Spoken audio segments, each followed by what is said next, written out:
Kanina, talagang nabuhay ang dugo sa Sunday School. Yung mga hindi nakaabot ng Sunday School, sa susunod na linggo baka gawin niya ulit yun. Iba naman.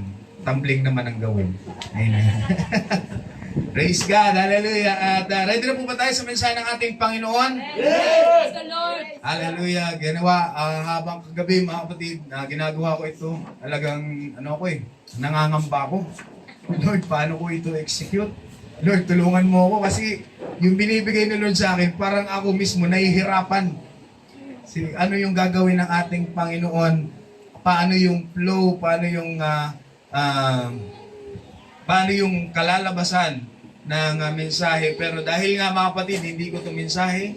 Ang bawat ginagawa natin na mensahe ay para sa bawat isa sa atin, alam ng Diyos. Amen. At alam ng ating Panginoon yung pangangailangan ng ating puso, pangangailangan ng ating pananampalataya, at pangangailangan natin bilang tao na nag-aantay sa ating Panginoon. So, talagang nung nasa kalagitnaan, Lord, parang gusto ko nang baguhin ito. Parang hindi ko alam kung ano yung mga kasunod na mangyayari. Pero, buhay ang Diyos mga kapatid. At nung natapos yung mensahe, talagang papasalamat ako kay Lord. Talagang kakaiba ka talaga. Amen. So, ito po yung ating verse. Ako na may nasasaktan at nahihirapan. Ang kaligtasan mo, O Diyos, ang magbabangon sa akin. Amen. Sino dito yung mga nasasaktan? Nahihirapan. Yes. Amen. Nahihirapan na po ba kayo? Ulitin mo kapatid, sino yung mga nasasaktan po dito? Merong sakit sa damdamin, may mga dinadala ngayong mga nagpapahirap. Hindi lang sa katawan, mga kapatid, sa emotional, sa iba pang mga bagay, nasasaktan po tayo. At siyempre, kapag nasasaktan, talagang mahihirapan. So, ito po yung binigay na title ng ating Panginoon. Can you still worship Him when in pain?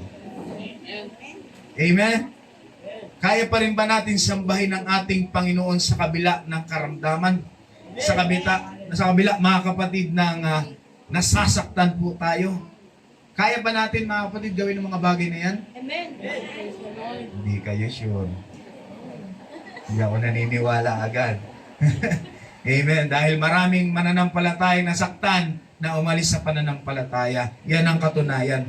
Nakakaya nating mag-amen ngayon kasi hindi tayo dumadaan pa. Pero once na tayo po ay nandiyan na sa valley, nandiyan na tayo mga kapatid sa mga kahirapan, nandiyan na tayo na sasaktan, diyan ang tunay na tanong mga kapatid. Diyan natin tunay na masasagot kung kaya pa ba nating magpuri sa ating Panginoon. Ngayon sa kasaganahan, sa walang mga bagay mga kapatid na tayo pinoproblema, may mga pagkakataon na kaya pa rin talaga natin kahit meron tayong pinagdadaanan. Pero dun sa may pinaka-worst, sa pinakamalalang sitwasyon ng buhay natin, kaya pa ba nating magpuri sa ating Panginoon? Amen. So, mamaya, nawa mga kapatid, ay magkaroon tayo ng encouragement. Hallelujah. Na kahit dumaan tayo sa mga ganyang bagay, hallelujah, mapupuri pa rin natin ang ating Panginoon. At tinignan ko mga kapatid nagtingin-tingin ako. At alam niyo mga kapatid yung pain tolerance. Alam niyo yung word na pain tolerance? Kung gaano kasakit yung hanggang saan kaya mo. Hanggang saan mo kayang i-tolerate yung sakit. Sino dito yung kapag napasok ng apoy ay medyo nonchalant? Alam niyo yung nonchalant? Nauso ngayon yun eh. Napasok ng apoy pero walang reaksyon. May mga ganun mga kapatid, kapag napasok, minsan nga may nakikita tayo sa Facebook, hinihilamos pa yung mantika. Sino kaya maghilamos ng mantika? Yung kumukulo ha, madali lang maghilamos ng mantika kung hindi kumukulo. Pero yung nakita natin dati sa BGT, merong nagganon eh. Pinagprituhan muna ng manok. Pagkatapos iprito yung manok, hinilamos. Isa lang yung nakita ko po doon, ang kinis ng mukha niya. Kung sino dito gustong kuminis sa mukha, pwede siya siguro gawin yun. Ang kinis talaga ng mukha. Hindi lang siya maputi, pero makinis. Yun ang usapan naman doon, makinis eh. So, may nakita po ako dito. Ginawan po nila ng scale ng, hindi masyado makita, no? 1 to 10. Sa 0, no pain. Sa minimal 1, pain is hardly noticeable. Hindi masyado na, may sakit pero hindi masyado na napapansin. Ayan. So dito, isa-isayin natin yan. Hindi 10 yan. Ito na lang. Ayan. Pinagsama-sama po nila dito mga kapatid. 0, mild pain. So, ang sabi dito sa mild pain, kapag yung level 1 to 3, ito ay may sakit pero hindi po nakaka-apekto sa mga regular nating mga ginagawa. Kaya din doon, nagka-gout tayo. Nagka-gout tayo. Talaga ang siguro nandun tayo sa moderate pain. Ano po, masakit sa 4 to 6. Pain may interfere with your regular activities. Karoon ng sakit pero pinipilit natin pero hindi tayo makapagtrabaho ng ayos.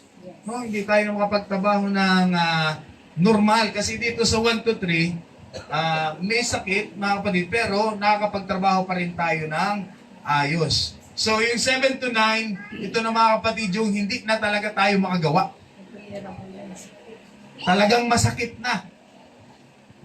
Ang sabi dyan mga kapatid ay minsan nasa lang talaga tayo, nakahiga na tayo. Wala na tayong magawa sa sobrang sakit kasi kapag gumalaw tayo, maramdaman talaga natin yung sobrang sakit.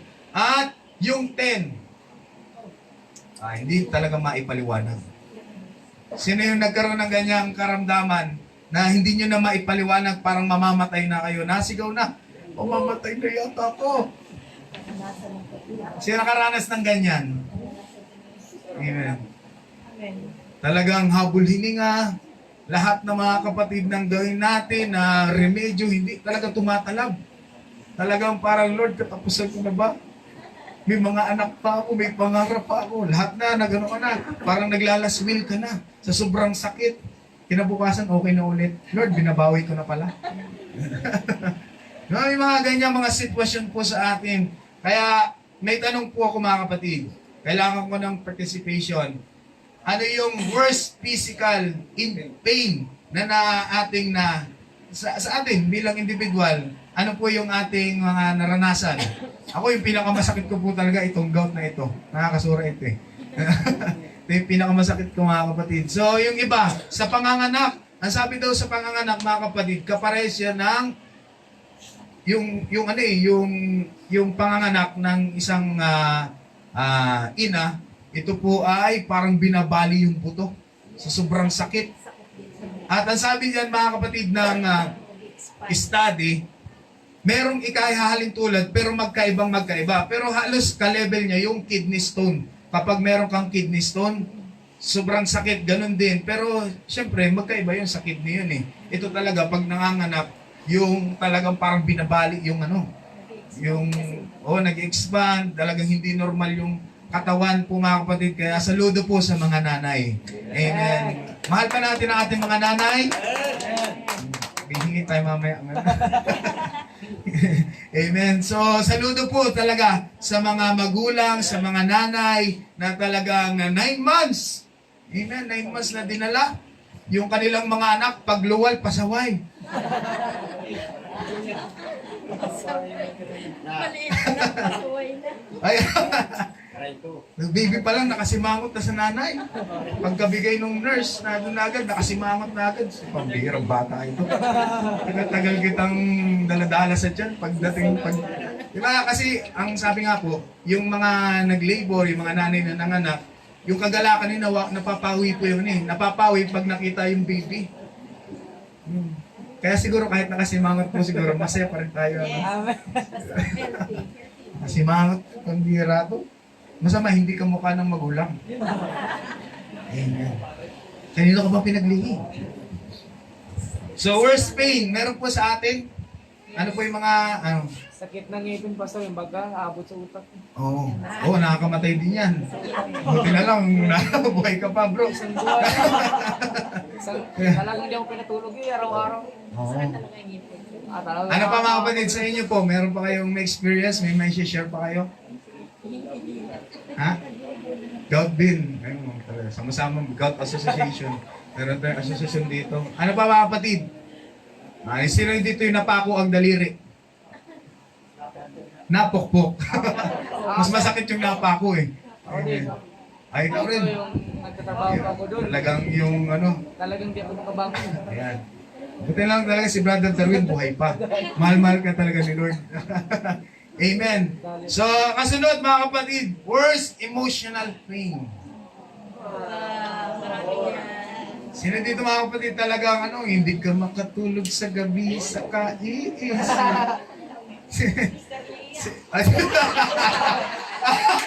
Nagniname drop.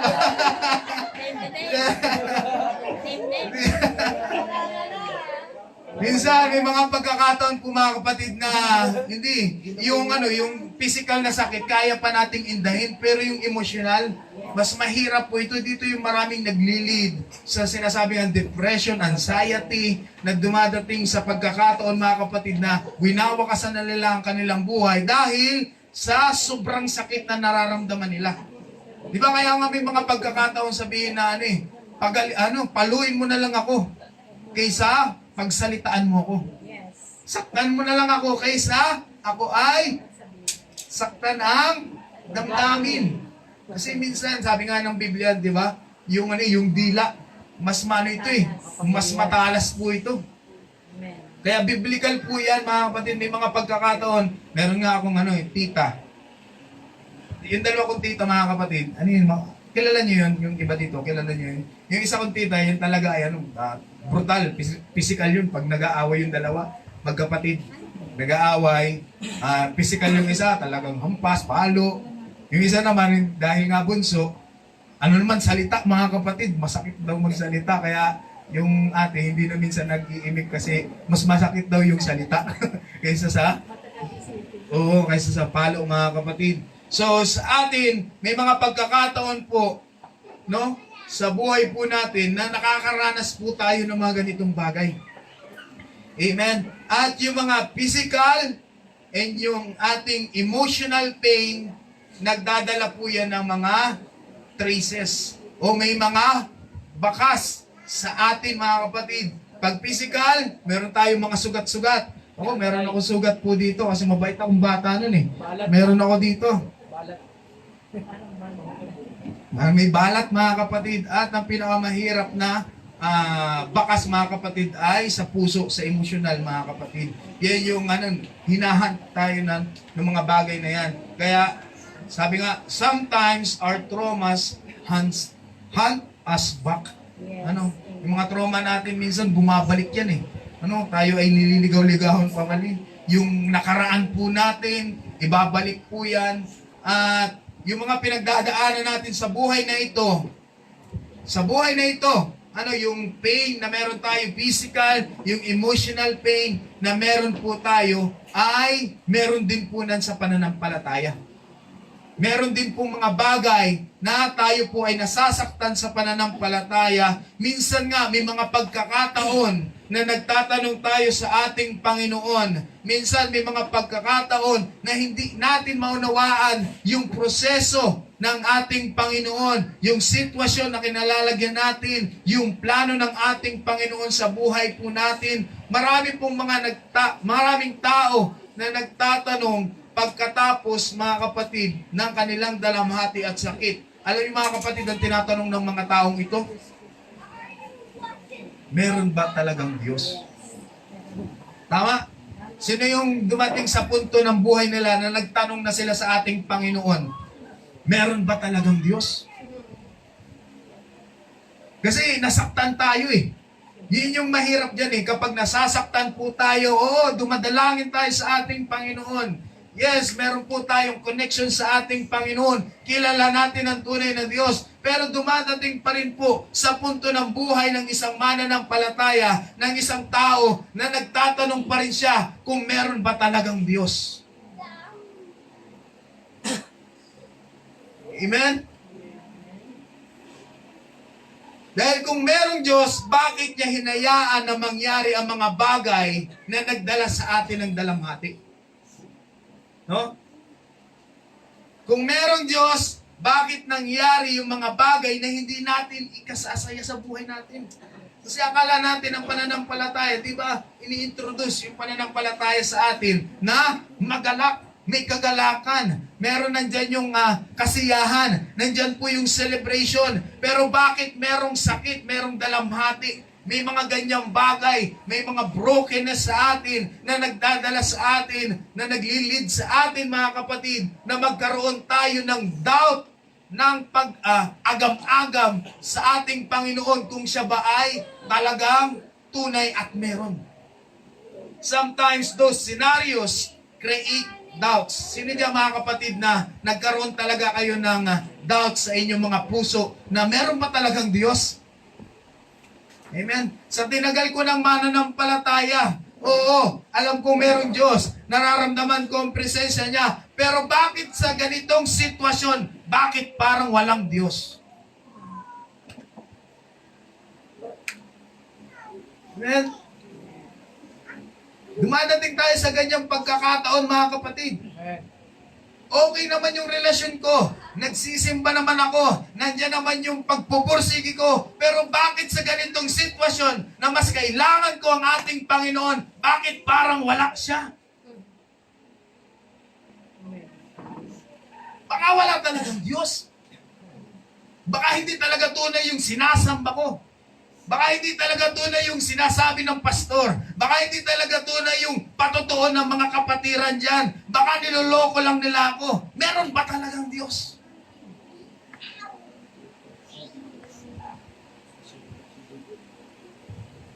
Yan kasi yung mga bagay, mga kapatid, yung mga sakit sa damdamin na talagang nagbibigay sa atin ng pagkawala ng pananampalataya. Oh, nawawalan tayo ng pananampalataya sa mga ganyang sitwasyon.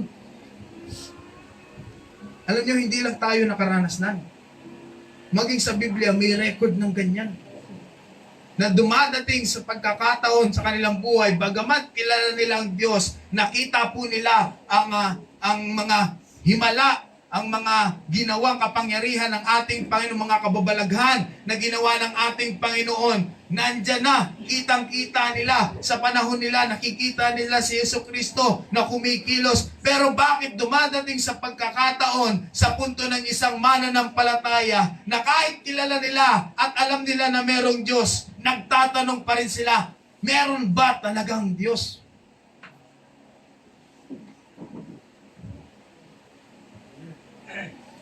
Dito ako kinakabahan eh. Yung parting ito, nung ginagawa ko ito, Lord, anong kasunod nito? Pero sa Biblia pala mga kapatid, hindi lang pala tayo yung nakakaranas ng mga ganitong sitwasyon na kung kailan kailangan natin ng ating Panginoon, hindi natin siya makita, hindi natin siya maramdaman, hindi natin siya matawag mga kapatid. Hindi lang pala tayo ang nakakaranas nito. Amen. At maraming mananampalataya, maging sa Biblia, ay may nakaranas nito. Bigyan ko yung 2 puntos mga kapatid. Amen. Kilala po natin si Lazarus, yung kapatid ni Maria. Si Maria mga kapatid, ang sabi niya, Panginoon, kung narito po lamang kayo, hindi sana namatay ang aking kapatid. Emotional yan mga kapatid. Kilala niya ang ating Panginoon. Pero parang sa pagkakataong ito, kahit man siguro mga out of context natin. Pero sa sitwasyon na ito mga kapatid, masabi natin kung sa isang tao mga kapatid sa panahon natin, kung talagang meron Diyos, hindi dapat namatay yung aking kapatid.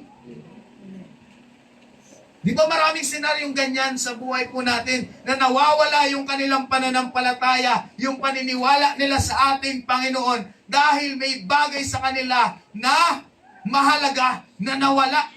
Na nung tumawag sila sa ating Panginoon, hindi po nila ito na hanap, natagpuan ng ating Panginoon. Kaya dumadating sa pagkakataon na sabi ito, Panginoon, kung narito ka lang sana, kung buhay ka lang sana, kung tunay ka lang sana, hindi sana namatay ang aking kapatid.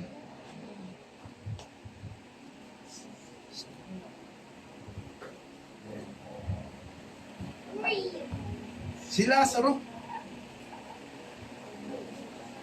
Kasunod mga kapatid, may mga mananampalataya na tapat silang naglilingkod sa ating Panginoon, pero pinapadanas ng ating Diyos sa matitinding pagsubok at sa matitinding paghihirap. At hindi lang ikaw yung kapatid. Meron din sa Biblia yan. At ang sabi pa nga nung asawa, pagkatapos sinabi sa kanya ng kanyang asawa kay Job, mananatili ka ba sa iyong katapatan? Sumpain mo ang Diyos at mamatay ka na nang matapos na lahat ng iyong paghihirap mo. Kung mananatili ka pa bang mananampalataya ay hindi ka naman dyan pinagpapala. Nawawalan ka pa nga dyan eh. Di ba may mga ganyang argumento po sa ang mahirap po makita natin sa pamilya natin. Kung sino yung mahal natin, minsan sila yung ginagamit ng kaaway para sirain ang ating pananampalataya. At nandito mga kapatid, mas matindi yung sinasabing ito eh. Mas lalo na yung mga solo lang na mananampalataya sa kanilang pamilya at against sa pananampalataya yung kanilang pamilya. May mga ganitong sitwasyon. Magpasalamat kayo sa Diyos kung ang pamilya nyo, bagamat kayo ay mag-isa, nakasuporta sa gawain, nakasuporta sa iyong pananampalataya. Magpasalamat ka sa ating Panginoon dahil hindi lahat ng mananampalataya ay ganyan. Yung iba sinasaktan dahil sa pananampalataya. Yung iba ay kinukulong. Yung iba ay tinatakwil dahil sa pananampalataya. At isa ito mga kapatid sa maging example mga kapatid na si Job, bagaman siya'y tapat, nandyan yung kanyang kayamanan, nandyan yung pagpapala ng ating Panginoon, nandyan yung magandang buhay, pero bigla-bigla na lang mga kapatid, nagkaroon siya ng karamdaman at hindi basta-basta karamdaman. Namatay din ang kanyang mga anak, nawala mga kapatid ang kanyang mga ari-arian. Kaya ang sabi dito ng kanyang asawa, kasi nakikita niya, limitado siya bilang tao. Ang nakikita niya, yung pinaglilingkurang Diyos, yun ang sumumpa sa kanya. Di ba kung titingnan natin sa isang anggulo, parang yun yung nakikita ng asawa eh. Yung simula kang naglingkod dyan, nagkaganyan-ganyan ang buhay mo. Nung nagsimula kang naging mananampalataya, nagkalitsya-litsya na ang buhay mo. Di ba may mga ganyang sitwasyon, may mga ganyang sinasabi po sa atin mga kapatid na hindi masarap sa damdamin. Kapag tayo ay tinutuya, wala tayong magawa kundi manalangin. Pero deep inside, talagang nagkakaroon ng sugat sa atin, nagkakaroon ng wounds. Hallelujah, sa ating pananampalataya. Kaya sabi dito, mananatili ka pa ba? Sa lahat ng mga pinagdaanan, sa lahat ng mga sitwasyon na nangyari, mananatili ka pa ba sa ating Panginoon? Mananatili ka pa ba dyan sa ganyang pananampalataya? Nagtatanong tayo minsan, Lord, bakit mo hinayaan mangyari ang mga bagay na ito? Yun yung minsan yung yung malaking tanong sa atin. Bilang mananampalataya, Lord, bakit hinayaan mo yung mga ganitong bagay? Bakit hinayaan mong mangyari? Di ba, ikaw yung Diyos na pinaglilingkuran ko. Lord, di ba may mga bagay ka na ipinangako sa akin na ako'y iyong hindi iiwan, hindi pababayaan. Pero bakit sa ganitong sitwasyon, parang pinabayaan mo ko? Parang iniwan mo ko kung kailan mas kailangan kita at kailangan mas mahayag yung iyong kapangyarihan. Bakit hindi kita natagpuan?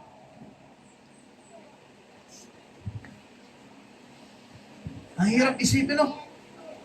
Sa mga ganyang sitwasyon ng buhay natin, ang hirap mag-isip talaga kung merong tunay na Diyos. Kung merong Diyos, kung tunay ba yung pinaglilingkuran nating Panginoon. Nag-iisip pa kayo o naboboring na kayo sa akin?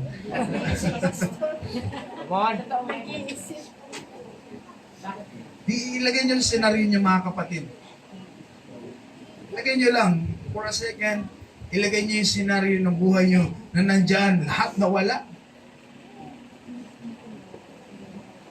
Talaga nandyan ka, faithful ka sa ating Panginoon.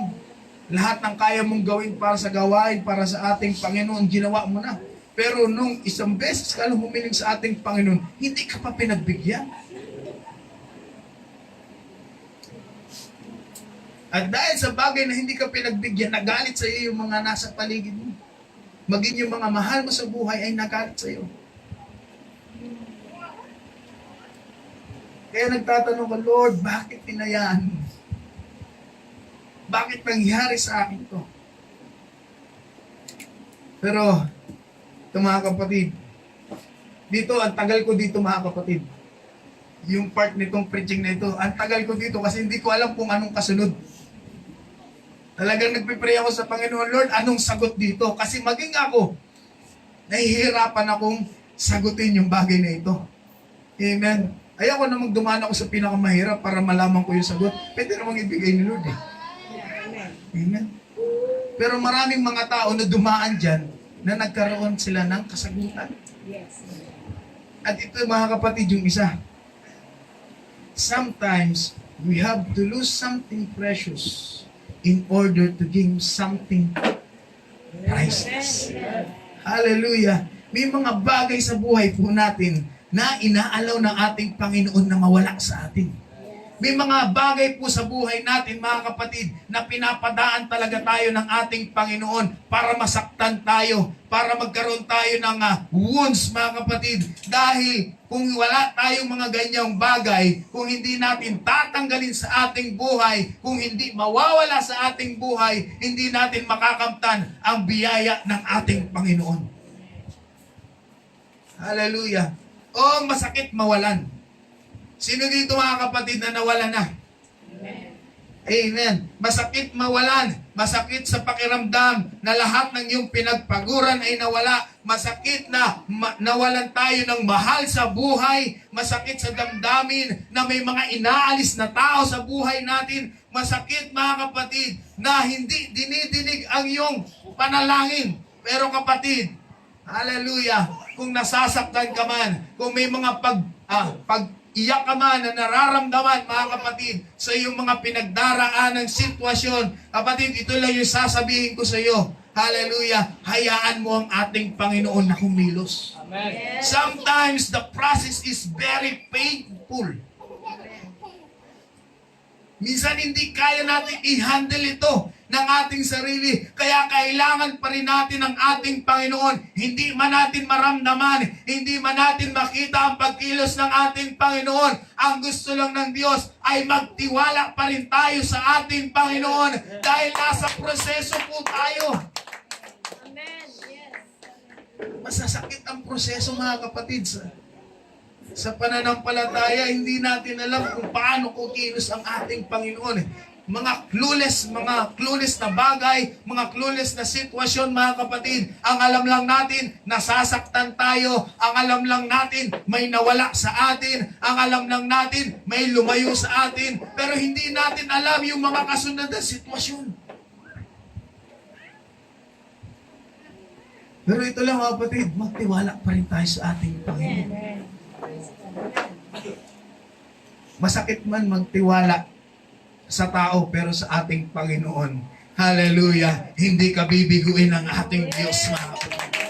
Hallelujah, hayaan mong kumilos ng malaya sa iyo ang ating Panginoon.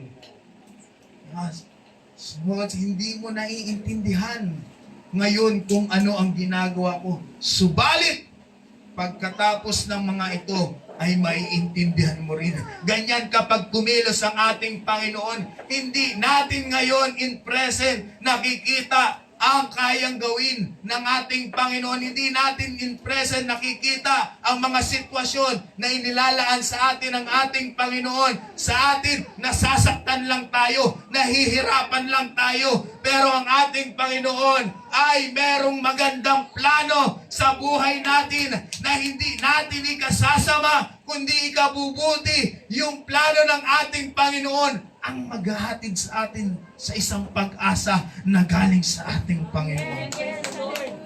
Hallelujah. Yun yung mahirap mga kapatid minsan. Kaya ang pananampalataya ay kailangan talaga ng pananampalataya. Amen. Hallelujah. Hindi ka pwedeng maglingkod at hindi ka pwedeng tawaging sarili mong mananampalataya ka kung wala kang pananampalataya sa ginagawa ng ating Panginoon. Hallelujah! Masakit man ang mga bagay-bagay, pero dahil mananampalataya ka, magtiwala at manampalataya ka sa ating Panginoon sa lahat ng kanyang gagawin. Hallelujah. Kaya kung nasasaktan tayo mga kapatid, hallelujah. When you are in season of pain, may mga ganyang season sa buhay po natin na nasasaktan po tayo. May mga ganyang season, tumatagal din yan. Amen. Huwag mo sabihin na seasonal nga yan. Oo, may season talaga. Seasonal, pero ang haba ng season na yan.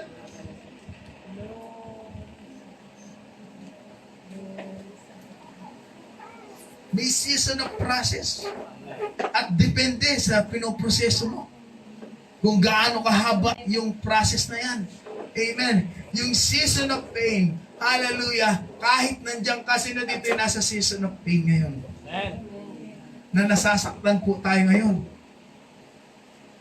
May mga pag nagdadaanan tayo ngayon. Sino dito mga kapatid? Huwag na kayo magtaas ng kamay.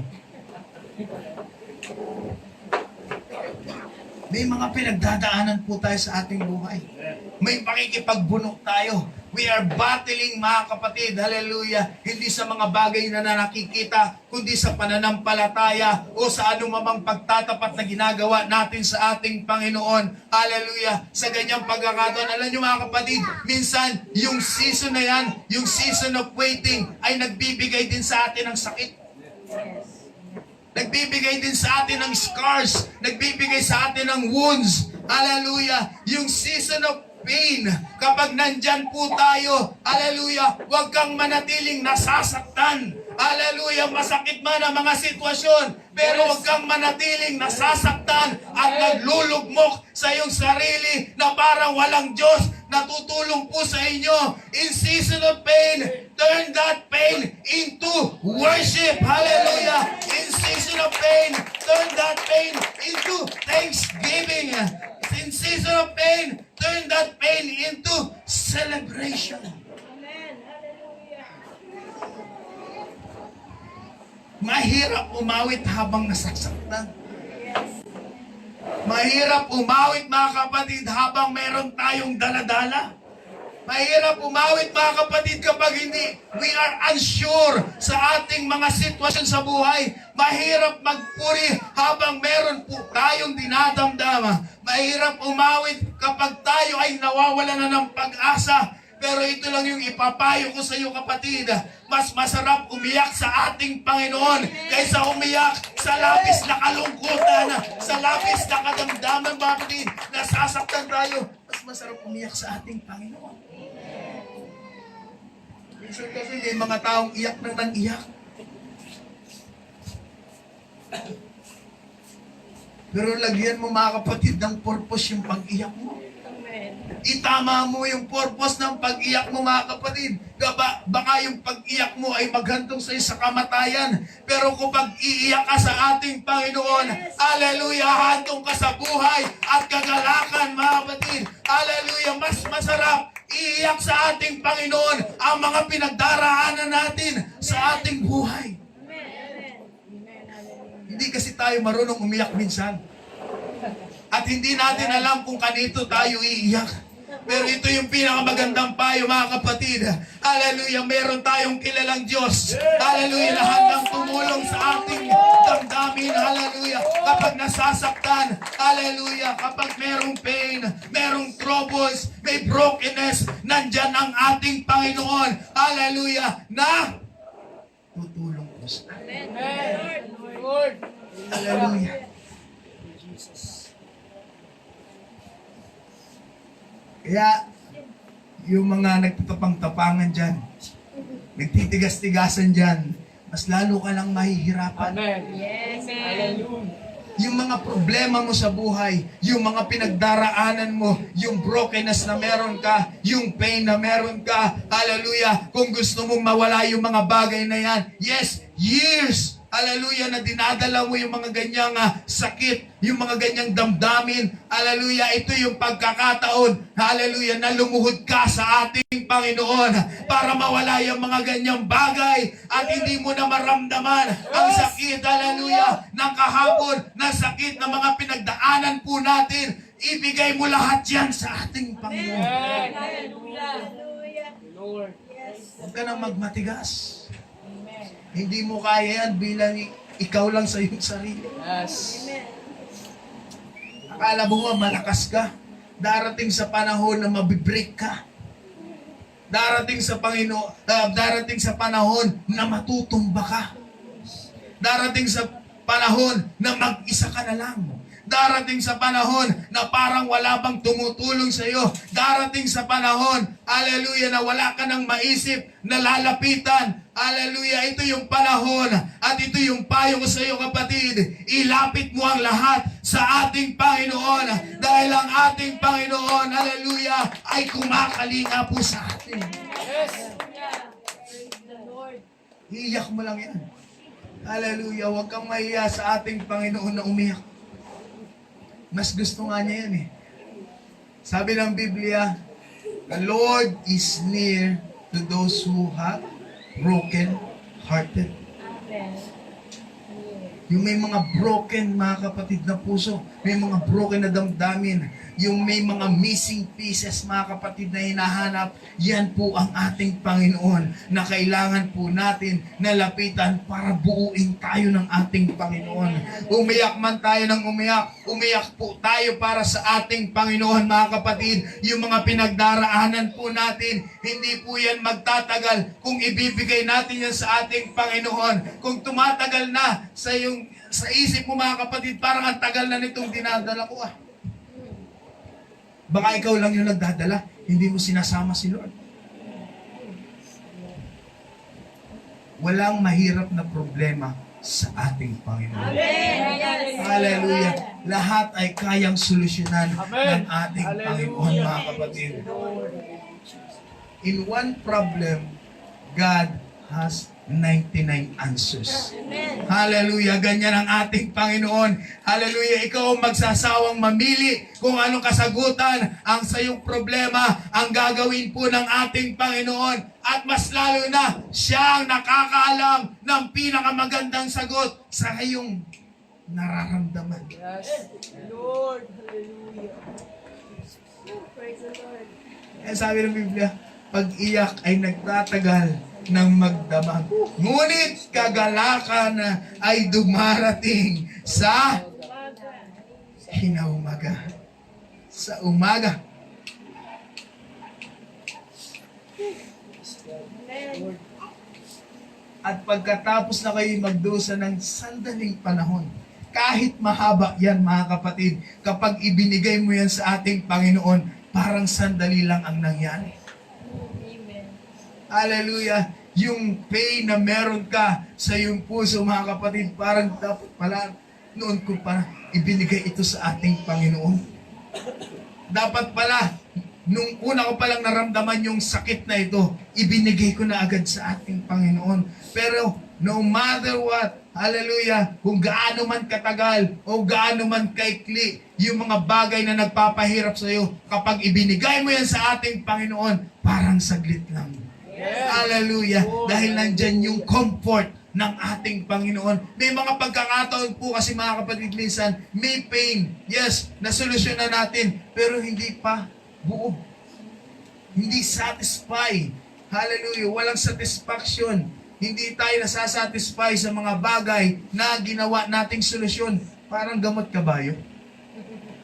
Alam niyo yung word na gamot kabayo, mga kapatid? Panandalian lamang.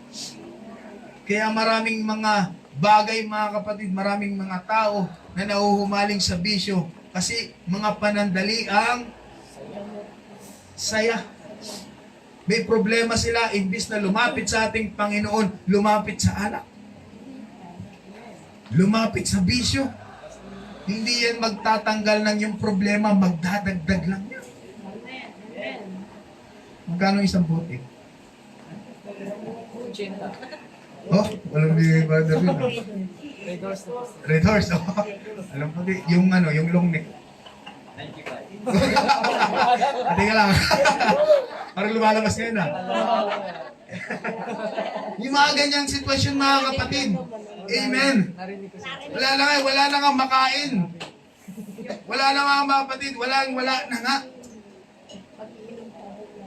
Dahil namumroblema siya, dahil wala na siyang kakainin sa susunod, bumili ng alak para makalimutan. Ay, nung hulas, ay wala ka pa rin pagkain. Yung pinambili mo ng alak, dapat yun ang pinambili mo ng pagkain.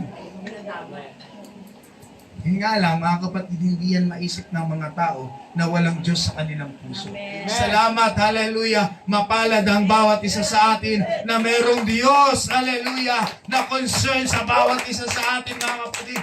Kaya yung mga pagdurusa, mga sandaling panahon lang yan.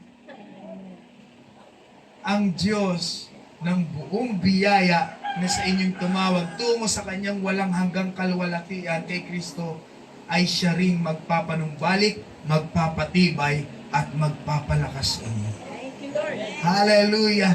Hallelujah! Magpapalakas sa atin ang ating Panginoon. Kung ikaw ay nanghina dahil sa karamdaman, sa pain na meron ka, sa brokenness na meron ka, ang Diyos ang magpapanaulik ng inyong kalakasan. At isa pa, yung mga bagay na pagtitiis natin ngayon ay mas greater ang sa susunod mga kapatid na mga pagpapala ng ating Panginoon. Ipinapalagay kong hindi kayang ihambing ang pagtitiis sa kasalukuyang panahon sa kawalhatiang ipapahayag sa atin. Yes, thank you, Lord. Kaya, sabi nga ng main verse natin mga kapatid, ako na may nasasaktan at nahihirapan, ang kaligtasan mo, O Diyos, ang magbabangon sa atin. Nasasaktan, nahihirapan, maraming mga tao, maraming mananampalatayang nasasaktan, nahihirapan, na ilang taon, na ilang halos kalahati ng buhay po nila, sila ay nasasaktan, balot, sila ay nakagapos sa sakit at sa karamdaman, sa brokenness, sa pain na meron po sila. Pero sa isang mananampalataya, yung mga brokenness na yan, yung mga paghihirap na yan, yung mga sakit na yan, yung mga karamdaman na yan, mga kapatid, ay hindi magpapatigil sa atin sa pagpupuri at sa pagdadakila sa ating Panginoon. Naniniwala ba kayo dyan, mga kapatid? Kahit masaktan, kahit mahirapan, magpapatuloy pa rin ako sa ating Panginoon. Kaya niyo ba yung mga kapatid?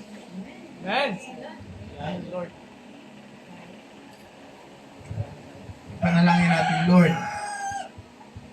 Ngayon pa lang, kahit wala akong nararamdaman, turuan mo na akong magpuri at magpasalamat sa iyo, Panginoon. Hallelujah! Para dumating man ang mga ganyang sitwasyon sa aking buhay, nakataas pa rin ang aking kamay, pinupuri at sinasamba ka, Panginoon. Hallelujah! Patuloy kitang dadakilain.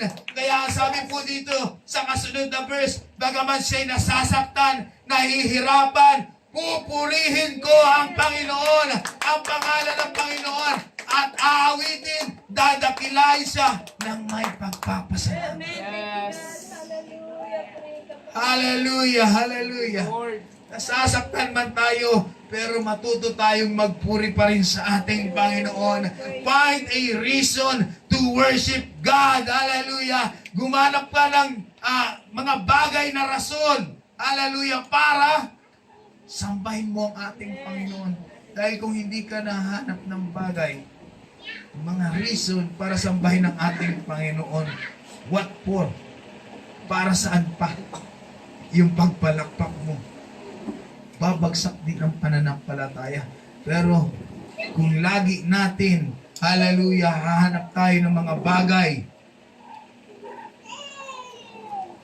mga reasons para tayo mga kapatid ay magpuri sa ating Panginoon sa kalagitnaan ng pagsubok, sa kalagitnaan ng karamdaman, sa gitna, hallelujah, ng mga bagay na kaguluhan. Kapag tayo ay marunong pa rin humanap ng pagpapasalamat sa ating Panginoon, hallelujah, matutuwa po sa atin ang ating Diyos. Amen. Tularan po natin si David. Si David, nung wala na pong nag-i-encourage sa paligid niya, in-encourage na ang kanyang sarili. Yeah. Yung nabanggit na verse, mga kapatid, nung nakaraan linggo, bless the Lord, oh my soul. In-encourage niya yung kanyang sarili. Purihin mo, kaluluwa ko ang Panginoon. Kasi wala na nag-encourage sa kanya. May mga ganyang sitwasyon po sa buhay natin na wala na si Sister Annie, hindi na magpapayo sa iyo, wala na yung mga best friend mo, wala na yung mga BFF mo sa pananampalataya, wala na si pastor na mag-i-encourage sa inyo, solo ka na lang. Amen. At kailangan mong gumawa ng paraan para i-encourage mo ang iyong sarili. Hallelujah. Bless the Lord, oh my soul. Purihin mo, Panginoon. Purihin mo. Kaluluwa ko ang Panginoon. Hallelujah. Huwag mong kalimutan ang kanyang lahat ng pagpapala sa iyo. Yes. Praise God. Lord. Ano man ang mga sitwasyon po sa buhay po natin, mga kapatid. Tuloy ang maiksing mensahe ng ating Panginoon. Siguro, idadaan sa atin sa ganitong sitwasyon sa mga ilang panahon. Pero na ito yung mensahe ng ating Panginoon na kahit tayo ay nasa ganitong mga sitwasyon ng buhay natin, matuto tayong magpuri sa ating Panginoon. Yes. Find a reason to worship Him. Find a reason, hallelujah, to lift up your hands. Find a reason, mga kapatid, hallelujah, na magtapat tayo sa ating Panginoon. Hallelujah. At ito, mga kapatid, mga last verses natin. I will bless the Lord at all times. At all times. Ang sabi diyan, sa lahat ng panahon. Hindi lang yung panahon. Sa ibang mga verses, mga kapatid, all circumstances ng buhay natin. Hindi lang sa kasaganahan, hindi lang sa kalakasan, hindi lang, mga kapatid, sa mga pagpapala, na kahit, mga kapatid, sa mga pagsubok, sa kawalan at sa karamdaman, hallelujah, kailangan pa rin nating purihin ang ating Panginoon. Hallelujah. I will bless the Lord at all times. His praise shall continually be in my mouth. Hanggat meron kang tinig, mga kapatid, kaya mong magpuri sa ating Panginoon. Hanggat meron kang pwedeng sabihin pagpupuri sa ating Panginoon, sabihin mo ang lahat ng pagpupuri, mga kapatid, hanggang sa maramdaman mo ang pagkilos ng banal na Espiritu ng ating Panginoon. Oh, mahirap umawit kapag meron nararamdaman tayong sakit. Mahirap magsabi ng hallelujah kapag wala kang pag-asa. Pero ang sabi po dito, hanggat meron kang pagpupuri sa iyong mga labi, purihin mo ang ating Panginoon. At hallelujah, makikita mo, mga kapatid, ang pagkilos at kaibahan. Kapag marunong magpuri ang isang mananampalataya. I will bless the Lord at all circumstances, and my praise, hallelujah, shall continually be in my mouth. And sabi dito, oh, magnify the Lord with me. Hindi lang ikaw, mga kapatid, magsama ka pa ng mga tao, hallelujah, na magtataas at magpupuri sa pangalan po ng ating Panginoon. Hallelujah. Kahit ikaw, yung mga kapatid, minsan kasi may mga pagkakataon na kailangan na merong isang magsisimula. Amen. Amen? Kailangan merong isang starter. Kailangan merong isang magsisimula. merong isang mangunguna mga kapatid na magpuri sa ating Panginoon. Dahil alam niyo mga kapatid, ang pagpupuri, hallelujah, ng isang mananampalataya na tumatawag sa banal na Espiritu ng ating Panginoon. Once na matouch niya, mga kapatid, ang presensya ng ating Panginoon at ibuhos ng ating Panginoon ang kanyang presensya, ang sabi niyan mga kapatid, it will spread like a wildfire. Amen. Yes. Ganyan ang presensya ng ating Panginoon. Kaya mararamdaman mo, minsan kapag tahimik ang church, sa revival mga kapatid, may mga ganyang sitwasyon. Parang tahimik, nagpe-pray ang bawat isa. Pero pag merong isang nag-speaking tongues, Amen. Yes. hallelujah. Kapag merong isang nakaramdam ng banal na Espiritu ng ating Panginoon, merong iimik sa likod, merong iimik sa harapan, merong iimik, hallelujah, sa kalagitnaan, hanggang sa buong iglesia mga kapatid, hallelujah, ay magsasalita ng iba't ibang wika at magpupuri sa ating Panginoon. Anumang mga pinagdaraanan natin, hallelujah, ay mawawala, hallelujah, dahil sa banal na presensya ng ating Panginoon. Minsan kasi mahirap talaga bilang pastor, hallelujah, bilang nangunguna, hallelujah, sa pagpupuri sa ating Panginoon. Minsan may mga pagkakataon talagang ang hirap. Ngayon para bang ang hirap kumilos ang galit ng banal na Espiritu. Siguro nararamdaman niyo yun minsan. Ang hirap. Pinakanta na lahat ng pwedeng kong pagpaiyak sa inyo. Lahat ng mga bagbag damdamin na kanta. I enter. Lahat na mga kapatid. Spiritual. Lahat na. Pinakanta mo, wala talagang umiiyak.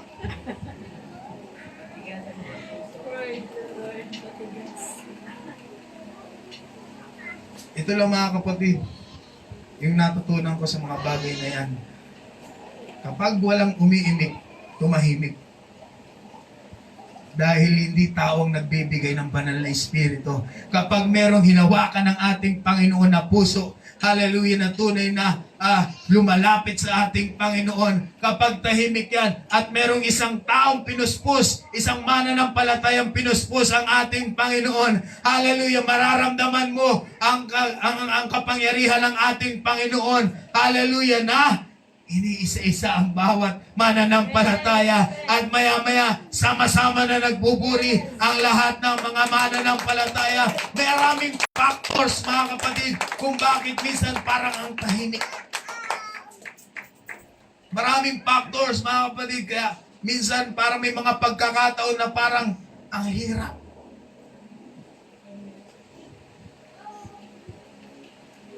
May mga sasaktan. May mga pinagdadaanan. Maraming mga bagay mga kapatid. Pero ang sabi nga, kapag bumaba ang banal na Espiritu, kahit anumang hirap ng sitwasyon, kahit anumang hirap, hallelujah, ng damdamin, ay kayang pawiin at palitan ng kagalakan ng ating Panginoon. Hallelujah.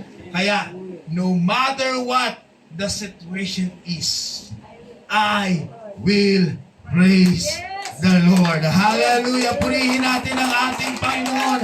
Pasalamatan natin ang ating Panginoon, mga kapatid. Hallelujah. Dakilahin natin ang ating Diyos sapagkat karapat-dapat siya sa lahat ng pagdadakila. Hallelujah. Sa lahat ng pagsamba na meron. Yes. Hallelujah. Hallelujah. Kaya, kapatid, kung ngayon ay meron kang daladala sa iyong damdamin, na tila bang humihila sa iyo para hindi mo maramdaman ang banal na Espiritu. Ikaw naman yung nakakaalam nun eh. Kung bakit hindi mo maramdaman yung Espiritu ng ating Panginoon. Ikaw naman ang nakakaalam nun eh. Kung bakit parang tigang ka na. Hallelujah. Hindi ka na makaranas, hindi ka na makaramdam, hindi mo na ma-touch, hindi ka na malapitan mga kapatid ng banal na Espiritu. Nasa sayo yan. Mas kilala mo ang sarili mo kaysa ako. Hallelujah. Kaya yung mga bagay mga kapatid na humahadlang po sa atin para hindi natin maramdaman, maranasan ang presensya ng ating Panginoon. Hallelujah. ilapit po natin yan sa ating Panginoon. Kasi darating ang panahon, yung mga nararamdaman mo, meron pang mas mabigat na pagdadaanan ka. Kung sa maliit at sa magaang problema ay hindi ka na makapagpuri sa ating Panginoon, ano pa kaya kapag meron kang dumating sa pinaka mahirap na sitwasyon ng buhay mo? Mas mapupuri mo pa kaya siya? Kaya ngayon mga kapatid, hallelujah, binibigyan tayo ng mensahe ng ating Panginoon. Anumang sitwasyon ng buhay natin, anumang karamdaman, anumang pain, anumang brokenness na meron po sa atin, hallelujah, matuto tayong magpuri sa ating Panginoon. Can you still worship Him Lord, hallelujah. in pain? Kaya mo pa rin bang purihin ang ating Panginoon sa gitna ng sakit? Sa gitna ng mga bagay na hindi mo kagustuhan? Hallelujah. O mananatili ka sa pagsasabing meron ba talagang Diyos? Piliin mo kapatid. Hallelujah. Hallelujah. Hallelujah. O Lord Panginoon, kami po'y nagpapasalamat God, hallelujah, sa mensahe niyo pong dinala sa bawat isa po sa amin, Panginoon. Lord, hindi ko alam kung bakit ito ang mensahe na ibinigay mo. Pero alam ko, Panginoong Isus, ito'y mensahe ng pangangailangan ng aking mga kapatid, ng bawat isa sa amin, Panginoong Isus. Lord, hallelujah, nawa God, hallelujah. Kung sino man na nasa ganitong sitwasyon, Panginoon, hallelujah, na sila, Panginoon God, hallelujah, ay nasasaktan. Merong kapighatian sa kanilang puso. May brokenness sa kanilang pananampalataya. God, kayo po, Panginoong Isus, ang mas nakakaalam ng mga bagay na ito, Panginoon. Mas alam niyo ang puso ng bawat isa po sa amin, Panginoon God, hallelujah. Kaya Lord, kami po, Panginoong Isus, ay patuloy na nananalangin, God, hallelujah, nang bigyan mo kami ng pananampalataya na kahit anumang mga pagsubok ang dumating sa amin, ay marunong pa rin kaming magpuri. Hallelujah, marunong pa rin kaming magsamba, marunong pa rin kaming magtaas, hallelujah, ng aming mga kamay, Panginoon. Kaya Lord, hallelujah, malaya ka pong kumilos sa oras na ito, Panginoon. Lord, hallelujah, pagalingin mo ang mga may karamdaman, Panginoong Isus. Lord, pagalingin mo ang merong kapaghatian, Panginoon. Lord, hallelujah, fix the broken-hearted, hallelujah, at patuloy ka, Panginoong Isus, hallelujah, na kumilos sa aming buhay. At sa oras na ito, Panginoong Isus, iniimbitahan ka namin, Panginoon, sa aming kalagitnaan, God, hallelujah. Alam ko, Panginoong Isus, hallelujah, na ang mensaheng ito ay para sa amin at sa bawat isa sa amin. Puri ka namin, sinasamba ka namin, itinataas namin ang iyong makapangyarihang pangalan. Pangalan mong makapangyarihan. In Jesus' name. Hallelujah. Amen. Praise God.